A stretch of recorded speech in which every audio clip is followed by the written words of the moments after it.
Really glad to be on this edition again with Zenith as a part of this. Sampurn is our monthly high frequency indicator of the sales activity of MSMEs. And this month for June, we have it come in at 0.58, which is higher. So for the last 3 months, April, May, and June, we've had it consecutively inching up. It was 0.56, 0.57, and then 0.58.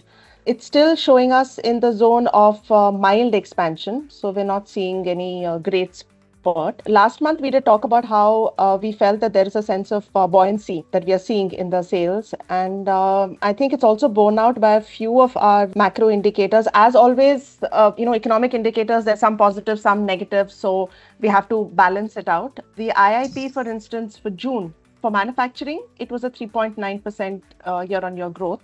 And this is on the back of a 3.5 for the previous June. So it's showing some stability, as far as the manufacturing is concerned.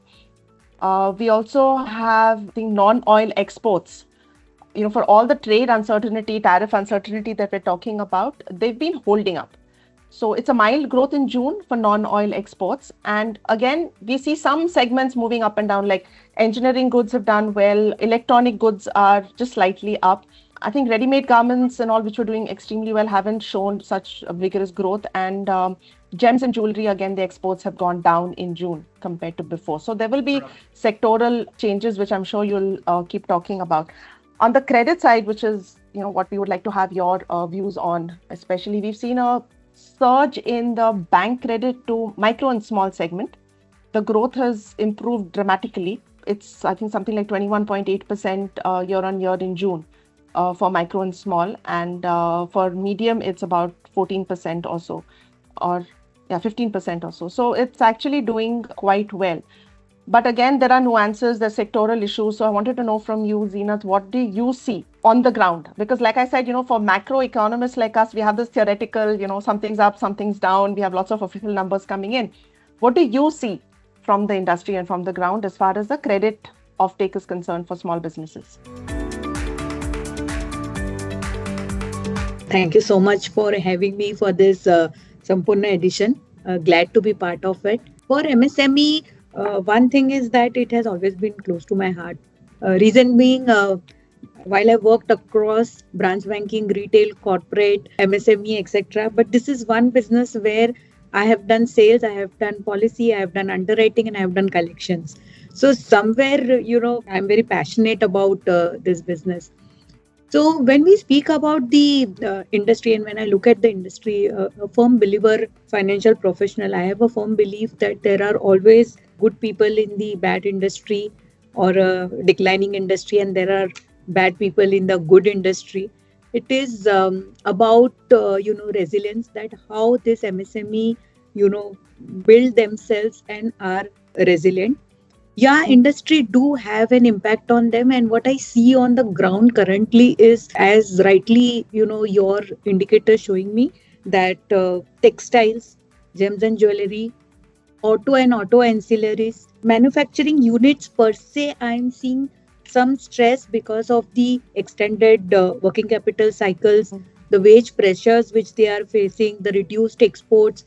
So somewhere those we are seeing some stress, that when we speak to these sellers or when we speak to these manufacturers, I realize that growth is taming down there. One more area of concern is internal, wherein we see that quick commerce and e-commerce is killing probably the retail business somewhere. The footfalls are coming down. There is lot of options available online, and majorly it used to get restricted at tier 1.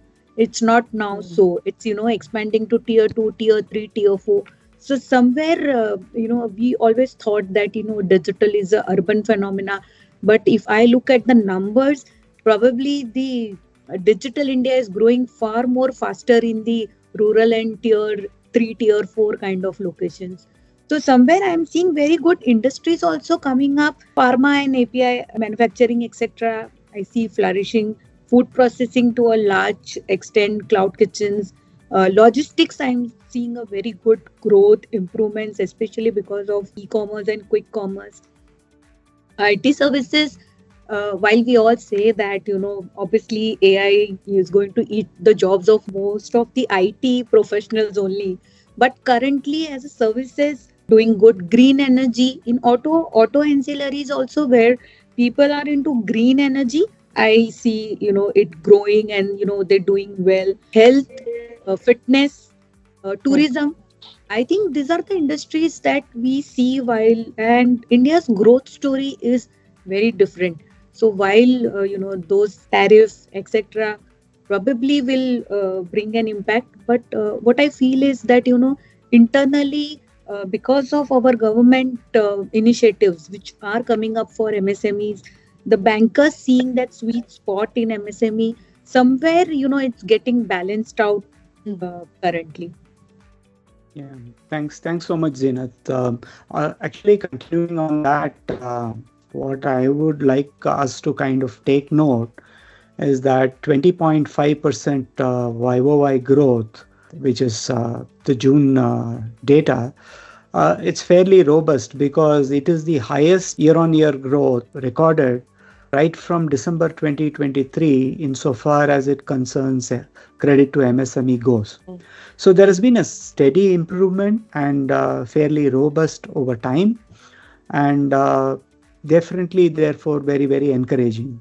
At the same time, there are also some views where lending towards unsecured credit is kind of slowing down, or some institutions have even explicitly stated that they are capping the proportion of unsecured credit. What I feel is that it would have some implications for some of the MSMEs, which may be constrained to be able to offer adequate collateral from a secured borrowing perspective. So there would be some challenges, what my personal view is. And otherwise, the lending seems fairly at a very stable and a growing rate as far as MSME credit is concerned. And this month, when I looked at the most recent Retailer Association survey data, that also was fairly encouraging in the sense that retail businesses seem to have shown a fairly okay level of growth, with the pan-India growth being about 8% and Western India showing 10% growth.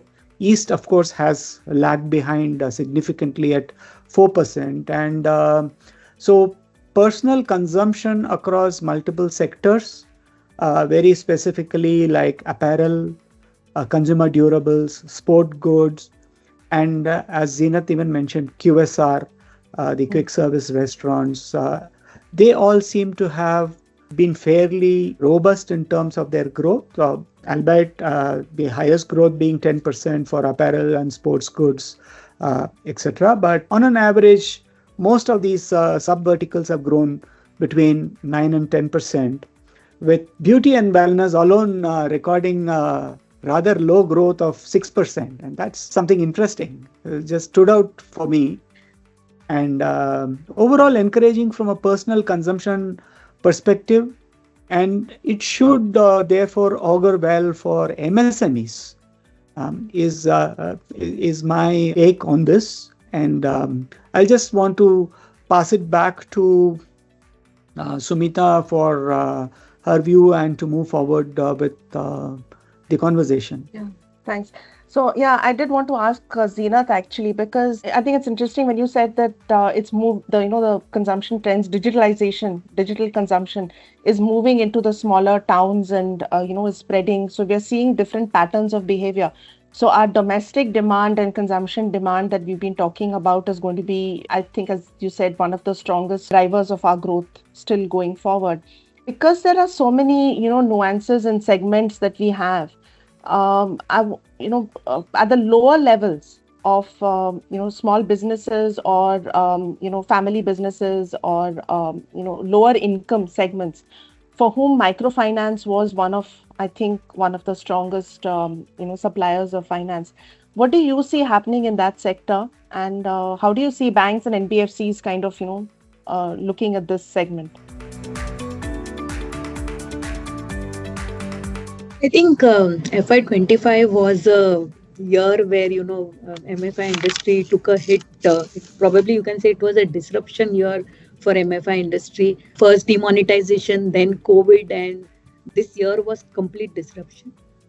I think to a large extent, I feel it is also a creation by the bankers or the financial institutions.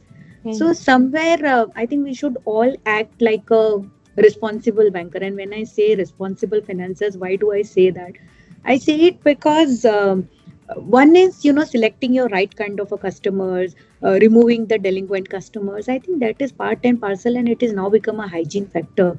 But preventing credit cycles, protecting the behavior of the customers, and ensuring that we build a risk calibrated portfolio is something is now what is our responsibility. Somewhere in the MFI industry post COVID, somewhere we started leveraging the customers, loan stacking started to happen without actually realizing that we are responsible and we need to fund basis the need of the customers. All financiers together came back and started funding customers more than they needed, more than they could pay. Somewhere that, so while demonetization and COVID were not in our control, however, this was which we could have controlled. We being one of the pioneers, one of the major lenders and in the top five in the MFI industry, I feel the crisis mantra which genuinely helped us in this time was that we always believe that when you fall you should be last to fall and you should fall least, and you should be first to get up and fast to get up. So when the industry MFI guidelines etc came in effective from Jan 1st or April 1st 25, lot of those regulations we had implemented about a year back. So, to ensure that, we built a resilient portfolio rather than a very, heavy growth portfolio, we thought we will let us do a risk calibrated growth and certain things like, for example, income assessment. How do we do an income assessment? Because this is a completely assessed income and you do not have any documentary proof. How do you do that? Secondly, how do you ensure that you ring fence your people and their culture accordingly? Because here it is your first line of defense, your first line which goes to the ground, which speaks to the customer, which does the income assessment. Probably you will have other teams like credit or process team who would re-verify it. But first line and that first culture has to be very robust.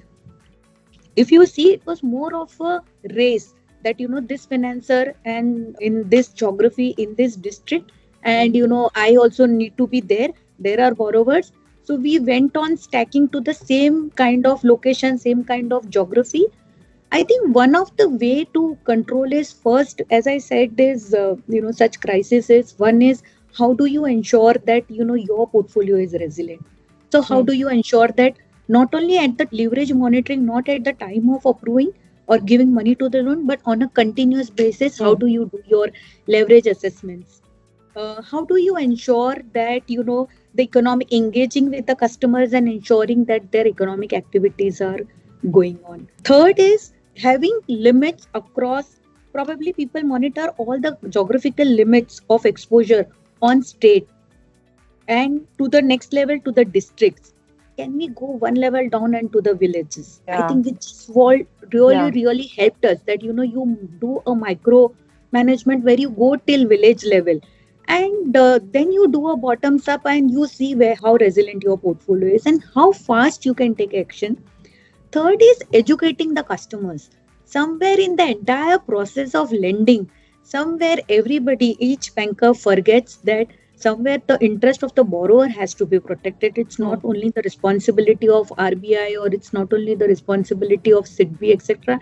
It is responsible for all of us lender to ensure that, we educate the borrower and we tell them what's happening, how non-repayment is going to affect them in future, how it, the bureau records get impacted, how we can help them in these distress situations. And the fourth, I feel, is the extreme approach which financiers take. So industry going in a stress, the first thing is stop disbursement. Right. Denominator goes down, the delinquencies looks much stressed, and then we say, oh, the industry is gone for a toss. But whenever such stress are seen, can we do diligent lending, continue doing diligent lending, continue with our disbursements?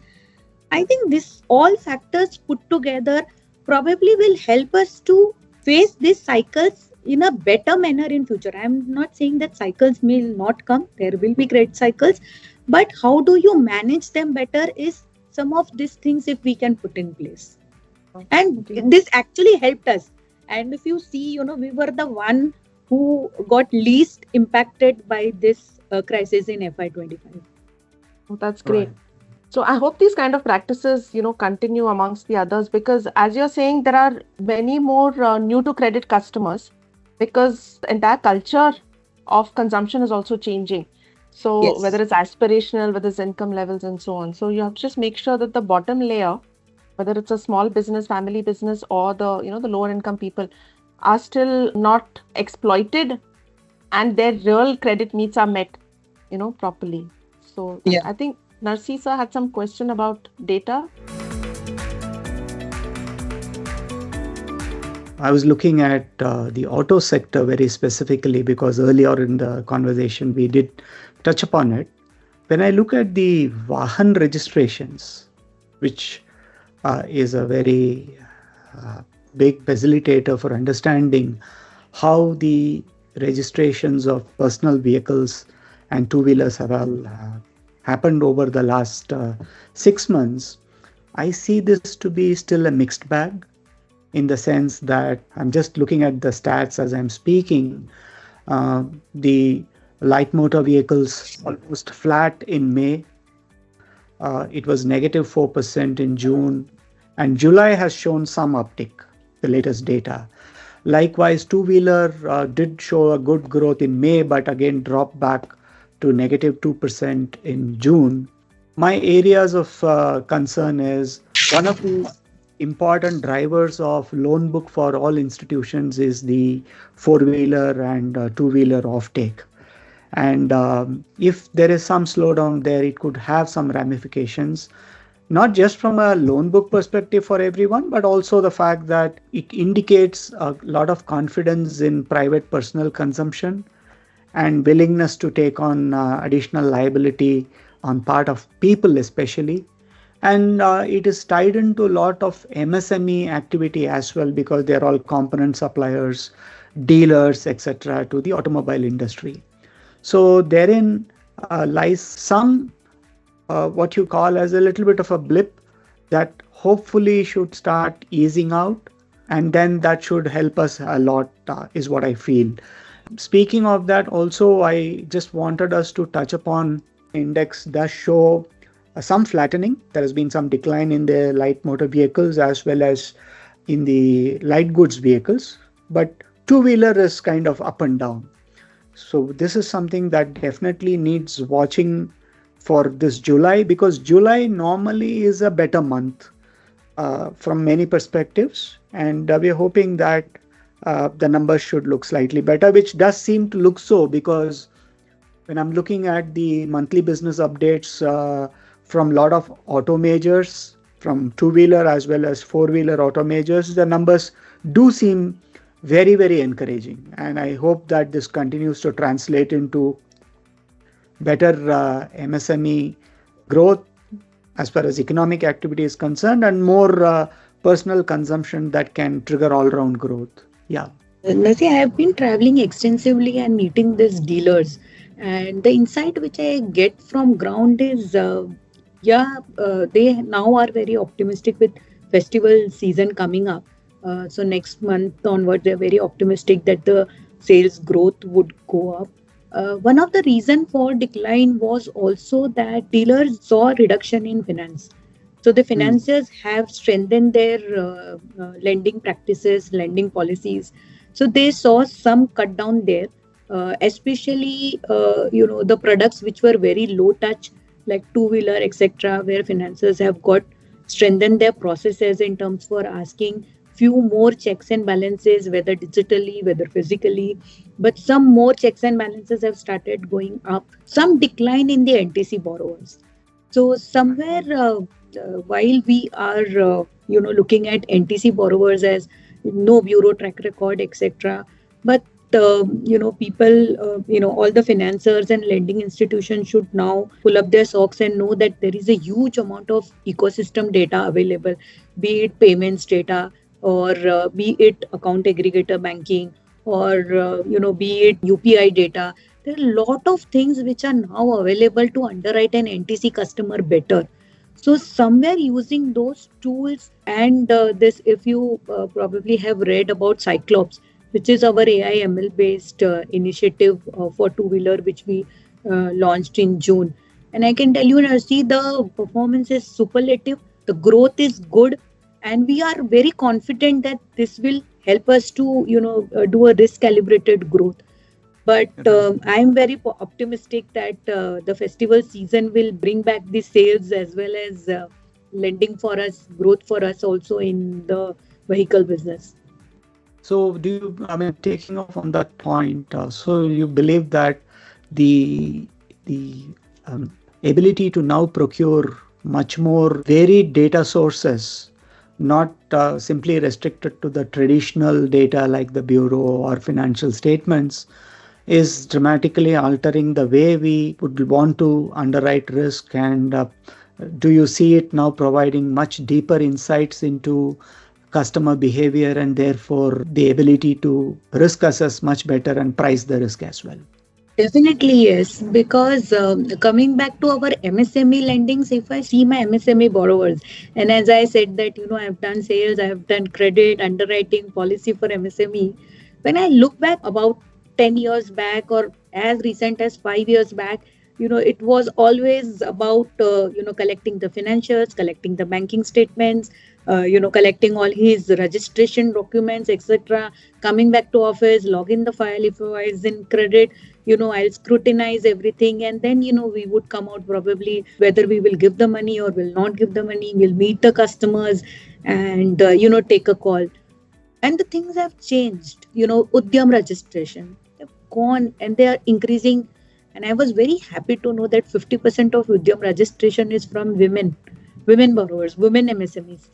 So that is going up. When you look at all the digital initiatives, GST, the way it is growing, the way collections are going, look at the account aggregator utilization, especially for the very, very micro enterprises where they operate in the name of individuals. Account aggregator is come as a boon because you'll be able to retrieve a lot of data. When I talk about payments data, so a lot of sellers, lot of retailers receiving payments through UPI, through digital modes is increasing year on year. That data is easily available. I feel that, how do you use it? How do you triangulate all this data?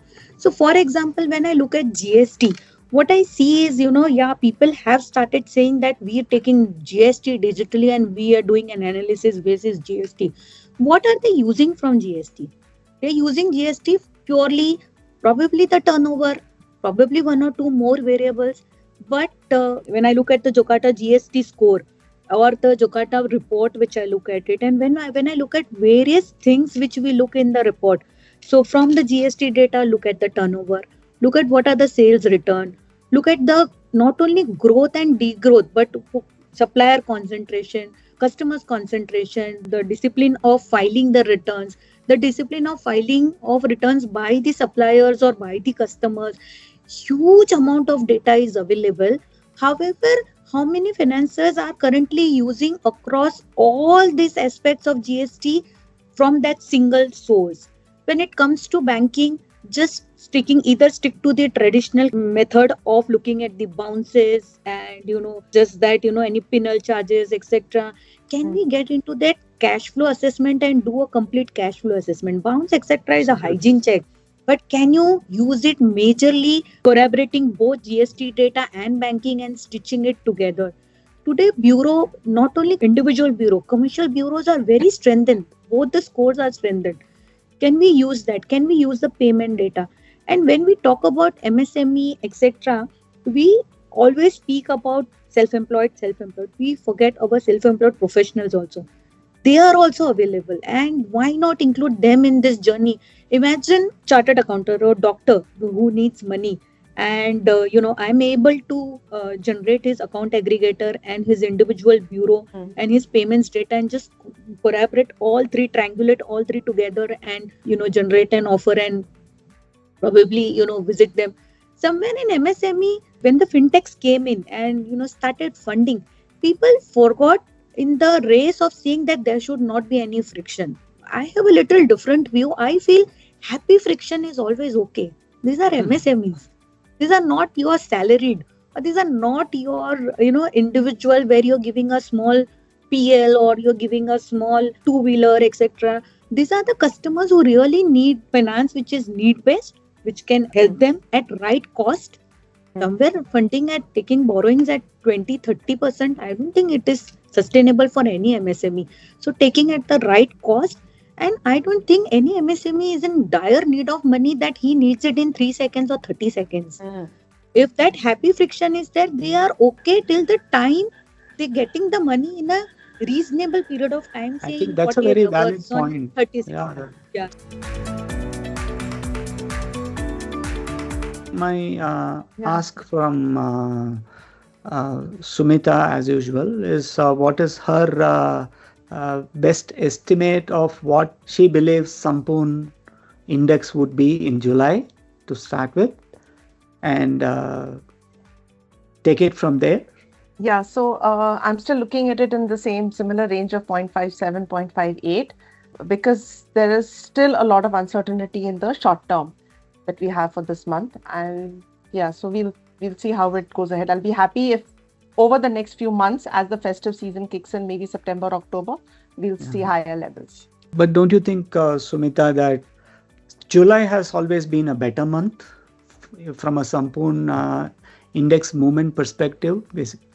There is much better economic activity that we have witnessed, and I would probably stick my head out or neck out to say that it could be in the region of between, either it could be 0.59 or we would be happy to see it at 0.6. I mean, I would say anywhere between the two numbers is what I would hazard. Okay, I would put that as extremely optimistic, but yeah, let's go for it. Yeah, and so I will second Nursi, and I'm also very optimistic, so I will second Nursi. Oh, that's wonderful. That's wonderful.